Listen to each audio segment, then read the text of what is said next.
usually develop issues and concerns when one or both partners do not feel heard. The issues and concerns that derive when couples do not feel heard usually stem around basic communication. Communication is the transmission of messages being sent back and forth. So you have a sender and a receiver, and that transmission of messages usually can get clouded or blocked when couples don't know how to package and deliver the message. Next, you have couples that will have issues with making joint decisions. That's something that I find a lot that clients will have issues with because they're learning how to go from making decisions only that they had to be accountable for to now including another partner. And that takes time to learn. Then we have arguments and fights.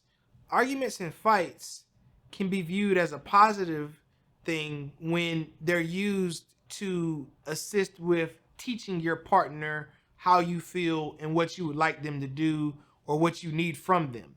They become negative when partners choose to not hear each other and the messages are just bouncing off and they're not able to be stuck toward what to do next time, and instead they're just producing negative feelings.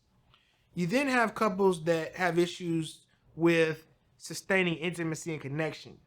If you're unable to hear what your partner desires, you won't be able to meet their physical, emotional, intellectual, and recreational needs.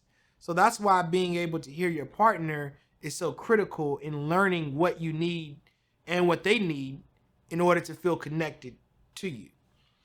Then I find that couples will have barriers that block them from hearing each other. The major barrier I see is defensive behaviors. We become defensive just innately when we feel like our partner is attacking us because we may know our intent and we feel like our partner is questioning who we are, and we desire to safeguard, deflect, explain, or justify why we did a certain action. Then I find that couples will create issues or problems that stem around distractions.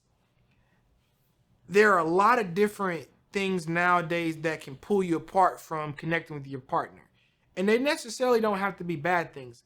External distractions include kids, work, electronics, cell phones, things of that nature. Internal distractions that block couples from feeling heard are negative thoughts and feelings. So when you fail to present to your partner what you need in order to feel heard, then they won't know how to dissolve or eradicate the distractions to create that space for messages to be sent back and forth. Next, couples will, especially if they've been together for a long time, make assumptions. And assumptions tend to stem from the worst case scenarios. And they can also derive from past experiences or relationship or family history. And a lot of times, if a partner is going to their assumption prior to obtaining the facts from the other partner, then that's going to block feelings of being heard, and that can create issues with communication as well. Last but not least, passing judgment. So when judgments are passed in a relationships, it usually stems from one partner desiring to feel right or to not be wrong. And I find in my work as a couples counselor, I ask this question to couples: do you want to be right? Do you want to feel like you won? Or do you want the relationship to progress and grow? So if there has to be a winner or a loser at that point, then messages really aren't being sent and received, and you're just passing judgment.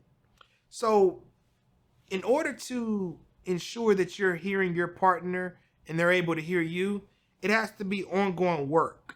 And that's something that's continuous throughout the life of the relationship.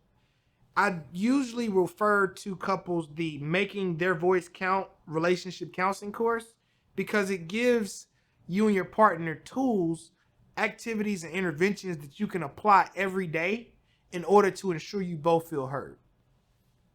You can never go back. I gotta take it all.